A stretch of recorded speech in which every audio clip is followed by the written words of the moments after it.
Ride the signal through the unknown. This is the cryptic current. 1. On a morning over 1,000 years ago, in a quiet place amidst the layered mountains in the southwest of the Tang dynasty. 2. Stone masons hung themselves on steep cliffs, the sound of chiseling echoed, marking the beginning of the Dazu rock carvings project. 3. As years passed and the world changed, the chiseling work on the cliff here continued without cease. 4. Gradually, images of deities and Buddhists along with over 100,000 carved characters emerged. 5. And this is the extremely famous Dazu rock carvings. 6. Dazu rock carvings is the collective name for the statues carved on cliffs in the Chongqing city area, Sichuan. 7. Being one of the 8 largest stone carving sites in the world, hailed as the gem of Eastern art. 8. It began creation in the early Tang dynasty, went through the late Tang, 5 dynasties, Northern Song, flourished in the Southern Song. 9. And extended to the Ming and Qing dynasties, with carving themes mainly revolving around Buddhism. 10. Besides the giant reclining Buddha and the famous thousand-armed Guanyin, in the Dazu rock carvings there is another very unusual statue about the 6th. 11. It is not like the 6 realms of reincarnation images we usually see. 12. The statue is 7.8 meters high, 4.8 meters wide, with a curly-haired practitioner sitting in lotus position. 13. Buddhism believes that all things exist within causal relationships, arising and changing based on certain conditions. 14. Buddhism uses this viewpoint to explain the world, society, and human life, thus forming the theory of reincarnation and karma. 15. And the image of the 6 realms of reincarnation is precisely the manifested wheel. 17. Reincarnation is a metaphor for the cycle of birth and death of sentient beings, forever without. 18. Just let the wheel moving incessantly. 19. And the giant embracing the wheel is the Lord of Death, Rama. 20.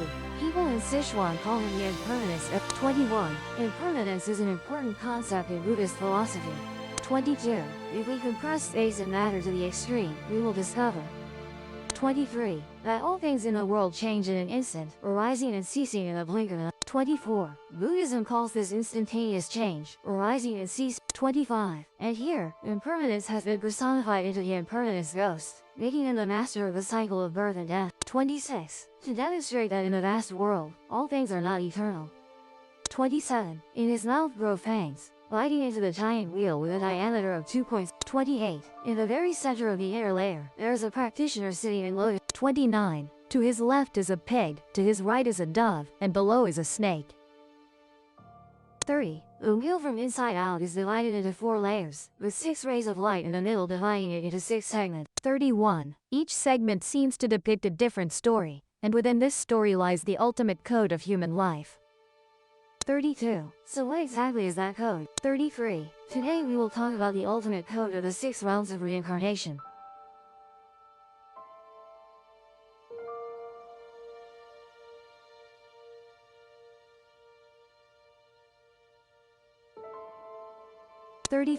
Hello everyone, 35. At the beginning of the video, we will introduce the 6 realms of reincarnation painting in the Dazu. 36. It is somewhat different from the 6 realms of reincarnation image. 37. The 6 realms of reincarnation image we often see is. 38. There is also a Lord of Death Yama, holding and guiding the wheel of reincarnation. 39. That is the symbol of impermanence, representing that from heaven to hell. 40. All 5 destinies and 6 realms are subject to this law of impermanence. 41. The difference is that in the center of the circle there is no practitioner, but only 3 animals, dove, snake, and pig. 42. Respectively representing greed, anger. 43. A bird dying for bait is very easy. 44. The dove represents. 45. The snake attacks without hesitation by mere people, representing anger. 46. And usually, pigs are described as. 47. It is because this animal eats indiscriminately when hungry, is not afraid of dirt, and moreover sleep. 48. These 3 characteristics are precisely the 3 poisons. 49. Referring to the 3 fundamental harmful afflictions that sentient beings. 50. So the 3 poisons are drawn at the center of the reincarnation. Why is it like this? If observed carefully, these 3 animals are biting each other's tails, forming a circle. They symbolize the 3 poisons of greed, hatred, and illusion, endlessly chasing each other in an infinite cycle. They are placed at the center because these 3 poisons are considered the root cause driving the cycle of rebirth. This is also the origin of all afflictions and suffering. Next, moving outward from the central circle. Look at the second layer, which is formed by two semicircles, one black and one white. It speaks about the direction of the intermediate state body. What is the intermediate state body? According to Buddhism, after death, human consciousness enters a stage called the intermediate state. Then, through rebirth, a new physical body is obtained, continuing existence through another form of life. Simply put, the period from death to the next reincarnation is called the intermediate state body. Buddhism speaks of good karma and bad karma. Good karma is accumulated through doing good deeds, while bad karma is the result of evil actions. Look at the black semicircle on the right. Inside, it depicts the intermediate state body of a person after death, who, due to committing too much bad karma, falls into the evil paths. These include the hungry ghost path, animal path, and hell path. In this black semicircle, it can be seen that the heads of the people are all facing downward. Below, there are hell messengers with ghost-like forms, receiving these people. We look to the left semicircle, representing light. It is completely opposite to what is in the black circle. The heads of the people are facing upward, symbolizing those with much good karma after death, who will go to the three good paths, namely the human path, the Asura path, and heavenly path. Above, there is also an image of a Buddha guiding practitioners. Next is the third layer of the Wheel of Rebirth. Surely, many of you are already very familiar with it. This is precisely the 6 paths we often mention. The 6 paths, the 6 realms in Buddhism, include the heavenly path, Asura path, human path, the 3 good paths, and the animal path, hungry ghost path, hell path, the 3 evil paths. Typically, humans after death will enter these 6 paths. Not only humans, but other beings in the 6 paths also enter the cycle of rebirth when their lifespan ends. We all know that the goal of Taoist cultivation is to transcend the 3 realms, because only by escaping the bondage of the 3 realms can one attain freedom and not suffer the pains of rebirth. The 3 realms here essentially refer to the Buddhist and Taoist cosmological systems. Typically, the 3 realms in Taoism refer to heaven, earth, and humanity.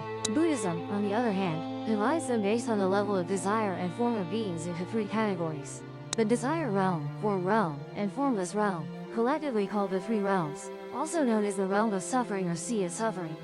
Beings in the desire realm, from bottom to top, are further divided into hell path, hungry ghost path, animal path, human path, Asura path, and heavenly path, collectively called the 6. Beings are all reborn and die within these 6 paths. The scope referred to by the 3 realms and the 6 paths is the same. The 3 realms are divided based on different realms, while the 6 paths are divided based on different types of beings or karmic retribution. Next, we will analyze these issues in more depth. First, let's talk about the heavenly path and Asura path within the 3 good paths. These two are closely related, so they are often depicted together. 1. The lifespan of Devas is measured in kalpas. 2. According to current human perception. 3. 1 kalpa in terms of Earth time can be hundreds of millions, billions, or even hundreds of billions of years. 4. The lifespan of Devas in lower realms may be half a kalpa, while those in higher realms can reach many kalpas. 5. Beings in the form realm and formless realm enjoy even greater blessings than Devas in the desire realm. 6. Potentially reaching tens of thousands. 7. Compared to this, our human lifespan of 100 years is truly insignificant. 8. Therefore, Earth is like a hotel to us, a place we come and go from in a fleeting moment.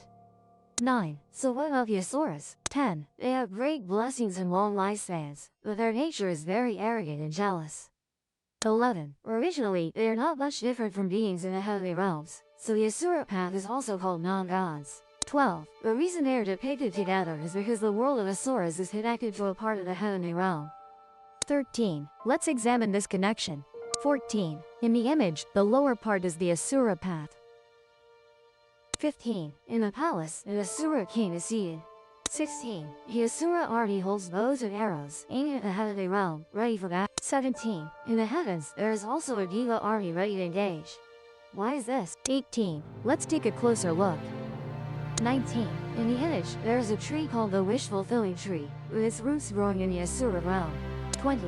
While its branches, laden with abundant fruit, grow. 21. The devas enjoying all the delicious fruit makes the asuras extremely jealous. 22. They believe the tree is theirs, so why should the fruit belong to the devas? 23. Thus, we see an asura chopping down the tree. 24. They would rather cut it down than let the devas in the heavens benefit. 25. However, the devas are not troubled when the tree is cut. 26. With just a sprinkle of nectar from the heavens, the tree instantly regrows like sugar. 27. The story and background of the asuras have been mentioned in a previous video. 28. If interested, you can learn more. 29. Additionally, it should be noted that this meditative path has not yet escaped the three realms. 30. Therefore, emotions and desires still exist. 31. Since female asuras possess beautiful appearances, some devas covet their beauty. 32. Leading to frequent disputes over female asuras. 33. This is also why wars often break out between asuras and devas. 34. When war occurs, devas also suffer casualties and death. 35. This is the suffering they must endure. 36. According to records, rebirth into the asura path and meditative path is not easy. 37. It requires accumulate. 38. Besides these two paths, the human path also belongs to the 39. This shows how difficult it is to obtain a human body. 40. Because if evil karma is slightly greater, one could instantly lose connection with the three wholesome paths. 41. Then one would fall into the three 42. However, we all know that the human path has the sufferings of birth, aging. 43. One must also endure the suffering of separation, being close to what is hated, and unfulfilled desire. 44. Therefore, humans can, through enduring suffering in the human path and maintaining virtue. 45. Ensure that in the next life, they are not reborn into the three unwholesome paths, thus still having a chance. 46. Having discussed the three wholesome paths, let's now talk about the three unwholesome paths.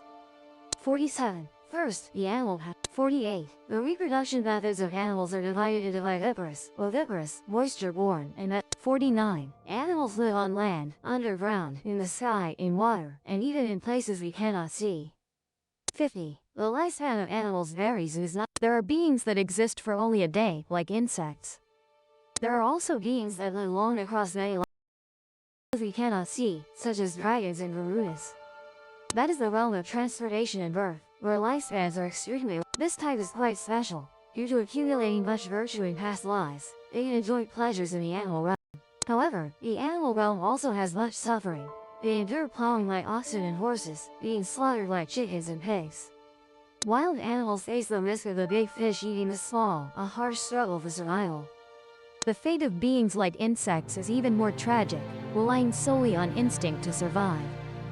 Beings falling into the animal realm must endure many catastrophic calamities.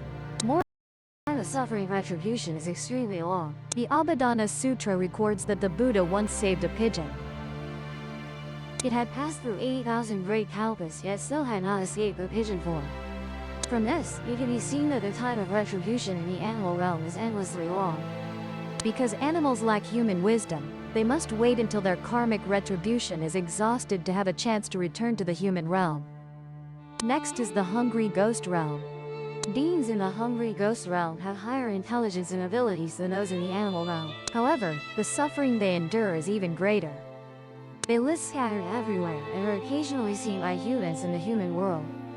Hungry ghosts, or pretas, are divided into three types. The first type is the hungry ghost with external obstruction. These hungry ghosts have limbs as thin as sticks but very large bellies. Daylight makes them feel cold, while moonlight at night is unbearably hot. They often feel hunger and thirst but rarely find anything edible. Year-round searching for food, they endure both physical and mental suffering. The second type is the hungry ghost with internal. They have large bodies but extremely small limbs, making movement very difficult. Because their throats are as small as needle holes and their mouths spew fire, these hungry ghosts also cannot eat. The third type is the hungry ghost without a struggle. All food they see turns into fire. Water they see immediately dries up. Therefore, these hungry ghosts must eat their own flesh or excrement. Beings in a hungry ghost realm truly appear miserable. We can also see in the image, the compassionate Buddha is giving alms food to hungry ghosts. Finally, the last part of the Wheel of Rebirth is the Hell Realm. In the 6 realms of rebirth, the Hell Realm is the most suffering, a place for those who create heavy karma. The hell realm includes the 8 hot hells, 8 cold hells, neighboring hells, and solitary hells. Beings born into the hell realm also have very long lifespans. Due to creating evil karma, they are forced to be reborn into the hell realm to repay karmic debts. So why do beings fall into the 3 lower realms? Greed, hatred, and delusion are the most important causes of karma. Greed leads to the hungry ghost realm, hatred leads to the hell realm, and delusion leads to the animal realm. Delusion here is not just lack of intelligence but also ignorance, unclear reasoning, right and wrong, good and evil. Not believing in cause and effect, with minds full of wrong views and evil. Specifically, beings who commit the 10 evil deeds will suffer retribution in the 3 lower realms. Speaking of this, I wonder if everyone is curious about what their past lives were like. According to Buddhist scriptures, the Decoded Sutra, beings reborn as humans in the 6 realms of rebirth will carry some habits from past lives. Through these habits, we can judge from which realm this person was reborn. According to records in volume 72 of the Decoded Sutra, some people have stubborn and violent personalities. Their voice is loud and coarse, and they do not like to speak pleasant words. They are unfilial and unjust, enjoy instigating bad deeds, and have few friends around. People with such personalities and who are also ugly in appearance. So it's highly likely they are reincarnated from the hell realm. I wonder if you've ever met people who are both stingy and greedy over trivial things. If someone is unlucky, skinny, always staring at others, and constantly has a gnawing hunger in their stomach, then it's quite possible they are reincarnated from the hungry ghost realm. And there's a very common type of person. They have a tall and large physique but dislike wearing clothes. Lazy by nature, wherever they are, if they can lie down, they will, with their legs propped up high. As for handling work, they are rather lacking in wisdom, not practical. But they enjoy fabricating gossip and disputes. These people are likely reincarnated from the animal realm. Additionally, those reincarnated from the Asura realm are very arrogant and competitive. Fond of distinguishing superiority and inferiority, winning and losing, they easily get angry, and things like sowing discord among others, slandering good people are what they excel at. So it seems, in the workplace, there are quite a few people reincarnated from a source. Having said so much, could it be that there are no good people in this world? Where there is evil, there is also good. Around everyone, there are certainly people with upright and kind characters. They are skilled in crafts, know how to respect others, and moreover are grateful and repay kindness. They have principles in being a person and doing work, know to be filial to parents, because they don't want to see others suffer. They also dislike troubling or owing others. Perhaps many people reading this feel that the person being described seems to be themselves. Then it's quite possible our previous lives were also as humans. The final type is those reincarnated from the heavenly realm. They have beautiful appearances, often dressed neatly and properly, are quite fond of cleanliness, value making friends, speak gently, do not harm others, and also rarely truly get angry. Perhaps because their previous lives were in heaven, they prefer high floors. I wonder if among you sitting before the screen, there is anyone reincarnated from the heavenly realm? The 6 realms of reincarnation are also called the Wheel of Life, an important part of the Buddhist theory of karma and causality. So what factors ultimately cause us to cycle in life and death? And how can we be liberated? Here we need to explain the outermost ring in the diagram of the 6 realms of reincarnation, which is the 12 links of dependent origination on the outermost circle. The 12 links are the 12 sequential cycles of life from past to present to future. And the outermost circle in the reincarnation diagram depicts these 12 types of links. Starting from the top of the Wheel of Life, following clockwise in order are ignorance, volitional formations, consciousness, name and form, 6 sense bases, contact, feeling, craving, click. Simply put, a life arises from a thought of ignorance, which creates various actions. Then generates karmic consciousness, and with that karmic consciousness, rebirth occurs in name, followed by the formation of the 6th sense, and then through the 6th sense basis, contact with the external world occurs, producing sensation, and then thereafter arises affection, attachment to desires. Next comes the action of clinging, resulting in the creation of karmic becoming. The individual life thus forms, with birth and ultimately the inevitable old age and death. And death is again the beginning of another cycle of life. Among the 12 links, ignorance and volitional formations are the causes of the past. Based on these 2 causes, the effects of the present life arise. such as consciousness, name and form, six sense bases, contact, then due to craving, clinging, and rebellion in the present life, the effects of birth and old age and death in the future life are created, thus giving rise to the cyclical relationship of cause and effect. From this we can understand that the 12 links are like a chain. The oil lamp string represents the three lifetimes of past, present, and future of life. Repeatedly said, as long as one remains in the six paths of reincarnation, there is still suffering. So, do we have any way to transcend all of this? Do you still remember the six paths of reincarnation carving in the Dazu stone sculptures we mentioned at the beginning of the video? The answer has already been given right inside it. This six paths of reincarnation carving in the Dazu stone sculptures is different from the usual In the center of this carving, besides the three animals symbolizing greed, hatred, and illusion, there is also a curly-haired practitioner sitting right in it. To be more precise, that is the enlightened one. S light he emits has gone beyond the circle. Metaphorically meaning that to escape the suffering path of reincarnation, the only way is to cultivate the perfection and transcend the three realms. On the light paths of the wheel, there are also many animal and bodhisattva figures sitting within. The meaning is that all sentient beings possess Buddha nature, but our Buddha nature is affected by the three greed, hatred, and illusion, buried by worldly dust, and has not yet manifested. Only through sincere cultivation can our true self and Buddha nature be revealed.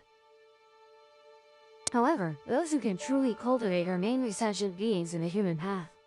Besides that, sentient beings in the heavenly path, animal path, hell path, and hunt all find it very difficult to cultivate because they each have different obstacles. The heavenly path is hard to cultivate because there is only happiness in heaven, with very little suffering. When sentient beings are enjoying pleasure, it is very hard for them to think about As for the hell path, it is due to too much suffering that cultivation is impossible. The animal path is also due to too much ignorance and lacks the ability to cultivate. Moreover, they do not have a human body to cultivate with. Only the human path, with both suffering and joy, and being and illusion, can one cultivate. At the same time, humans have rationality and the ability to continuously seek the truth. Being born in the human path is extremely fortunate for us, because we have a once-in-a-thousand-years opportunity to cultivate. It is possible to escape all suffering and reach the other shore of happiness. And those who do not wish to cultivate also have the opportunity to be good people in the human world. It is very likely that in the future, a bright future awaits them. What do you think? Do you have any concept of cultivation? Or have you found your own moral standards yet? Everyone, please share with each other in the comment section below the video. And our sharing for today will stop here for now. If you find this video useful, don't forget to share it with a friend to watch too. Thank you very much. Goodbye and see you again. Please subscribe to the Gian Migo channel videos. If the signal hooked you, subscribe and catch the next ripple.